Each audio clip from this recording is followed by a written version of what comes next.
Albert Anastasia. On the morning of October 25, 1957, Albert Anastasia walked into the barber shop at the Park Sheraton Hotel in Manhattan that he sat down for a haircut, something he did almost every week. Moments later, two masked men burst through the door. They shoved the barber aside and opened fire.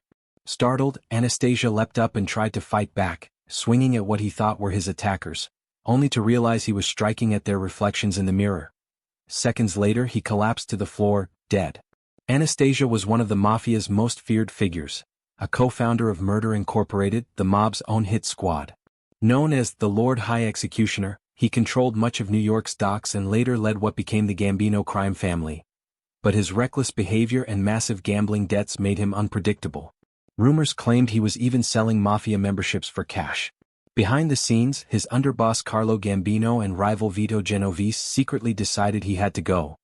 That October morning, their plan succeeded, and Gambino took his place. Joe, the boss Masuria.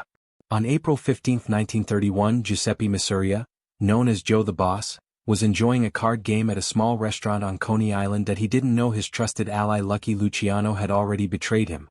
Luciano had struck a secret deal with rival Salvatore Maranzano, agreeing to switch sides if Maranzano would make him a top boss once Masuria was gone. During the game, Luciano excused himself from the table. Moments later, gunmen stormed the room and opened fire. Masuria was hit several times and died instantly. He had been the powerful head of what would later be called the Genovese family, but his hunger for power had started the violent Castellamarese War, a bloody battle that split the New York underworld. Among the shooters that day were some now legendary names: Albert Anastasia, Vito Genovese, and Bugsy Siegel. Masuria's death ended the war and handed victory, and the title Boss of Bosses, to Salvatore Maranzano. Salvatore Maranzano. After winning the war, Salvatore Maranzano reorganized the entire Mafia structure that he created: the 5 families of New York, each with its own boss, underboss, and soldiers. But he made one fatal mistake: he crowned himself boss of all bosses. To the younger generation like Lucky Luciano, Vito Genovese, and Frank Costello, Maranzano seemed old-fashioned and power-hungry. That he compared himself to Julius Caesar, talked about building a Roman-style empire, and despised Luciano's friendships with non-Italian gangsters such as Meyer Lansky and Bugsy Siegel. When Maranzano suspected Luciano was plotting against him, he hired an Irish hitman named Mad Dog Call to kill him first. But Luciano found out, and struck first. On September 10, 1931, 4 men disguised as tax agents walked into Maranzano's Manhattan office, disarmed his guards, and stabbed and shot him to death. With Maranzano gone, Luciano ended the idea of one supreme boss and replaced it with the Commission, a council where the 5 families could share power and avoid more wars. Bugsy Siegel.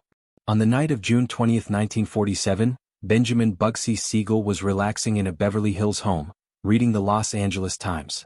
Suddenly, gunfire shattered the windows. Bullets hit him in the face and chest. One destroyed his left eye. He died instantly. Siegel had become a celebrity mobster, a key figure in building Las Vegas. That he launched the Flamingo Hotel Casino, but costs exploded from $1 million to $6 million. The casino opened unfinished, lost huge sums, and embarrassed the mob investors. His partners believed he had either stolen from them or lost control of their money. Eventually, they decided he was too dangerous to keep alive. No one ever proved who gave the final order. Paul Castellano. On December 16, 1985, outside Sparks Steakhouse in Manhattan, Paul Castellano, head of the Gambino family, stepped from his car. Gunmen rushed forward and opened fire, killing him and his driver, Thomas Bilotti. Across the street, John Gotti watched from a nearby car, making sure the job was done. Castellano had led like a businessman, avoiding the streets and forbidding drug dealing. Many of his men saw him as greedy and out of touch. When he skipped the funeral of longtime underboss Aniello Delacroce, anger spread through the family. Naming Bilotti as his new underboss pushed things further, and when Castellano hinted he might break up Gotti's crew, Gotti decided to act first. Weeks after the assassination, John Gotti became the new boss of the Gambino family. Francesco "Frankie Boy" Cali. Fast forward to March 13, 2019. Gunshots echoed on a Staten Island street. Francesco Cali, nicknamed Frankie Boy, collapsed in front of his home after being shot 10 times. Security footage later showed a pickup truck crashing into his parked Cadillac. Cali came outside to check and the driver opened fire. As head of the Gambino family, Cali was considered the strongest link between the American Mafia and its Sicilian partners. His murder shocked New York. It was the first killing of a Mafia boss in the city since Castellano in 1985. At first, police suspected a mob hit, but the truth was stranger. Days later they arrested Anthony Camello, a 24-year-old obsessed with conspiracy theories. He believed Cali was part of the deep state, and claimed he had President Trump's approval for a citizen's arrest. In January 2025, Camello pleaded guilty to manslaughter and was sent to prison. Details of his sentence were kept secret for his family's safety. Frank Costello. On May 2, 1957, Frank Costello walked into his Manhattan apartment building when a gunman approached and fired. The bullet grazed his head, knocking him down, but he survived. The shooter was Vincent Giganti, acting on orders from Vito Genovese. The message was clear: Costello's time as boss was over. Days later he stepped aside, allowing Genovese to take control.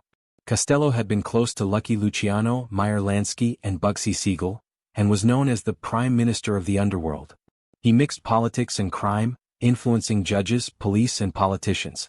But after the famous Kefauver hearings in the 1950s, where millions watched him squirm on live television, his power began to fade. He spent years fighting tax evasion and contempt charges, weakening his hold on the Luciano family. On February 18, 1973, at age 82, he died of a heart attack in Manhattan. Carlo Gambino. After Anastasia's murder in 1957, Carlo Gambino took control of the family that would carry his name forever. By the 1960s, he dominated the commission and much of the American Mafia. He quietly ruled from the shadows. No flash, no headlines, and spent only 22 months in jail for tax evasion back in the 1930s. On October 15, 1976, after watching the New York Yankees win the American League pennant, Gambino suffered a fatal heart attack at age 74. Instead of giving power to his underboss Aniello Della Croce, he chose his brother-in-law Paul Castellano as successor, a decision that would later spark Castellano's assassination. John Gotti. After killing Castellano, John Gotti became the new Gambino boss. Unlike the quiet leaders before him, Gotti loved the spotlight. He wore expensive suits, smiled for cameras, and earned the nickname the Dapper Don. But fame brought risk. The FBI bugged his hangouts and built cases against him. In 1991, his underboss Salvatore "Sammy the Bull" Gravano turned informant. With Gravano's testimony and secret recordings, Gotti was convicted in 1992 of murder, racketeering, loan sharking, and tax evasion. He received life without parole and spent the rest of his years in isolation. By the late 1990s, cancer weakened him. On June 10, 2002, at age 61, John Gotti died in prison. His death symbolized the fading power of the American Mafia. Vito Genovese. By the late 1950s, Vito Genovese stood at the top of the underworld. He had forced Frank Costello into retirement and ordered Albert Anastasia's death.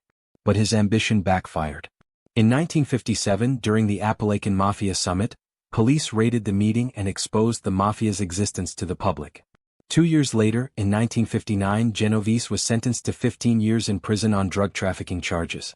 Even behind bars, he tried to control his empire, but age and illness caught up with him. On February 14, 1969, he died of a heart attack in federal prison, age 71. Al Capone. Al Capone, known as Scarface, became America's most famous gangster during Prohibition. He ruled Chicago's outfit, controlling illegal alcohol, gambling, and prostitution. To some, he was a criminal, to others, a Robin Hood figure donating to charity. But after the St. Valentine's Day massacre in 1929, where 7 rival gangsters were murdered, his image darkened. Unable to convict him for murder or bootlegging, the government charged him with tax evasion.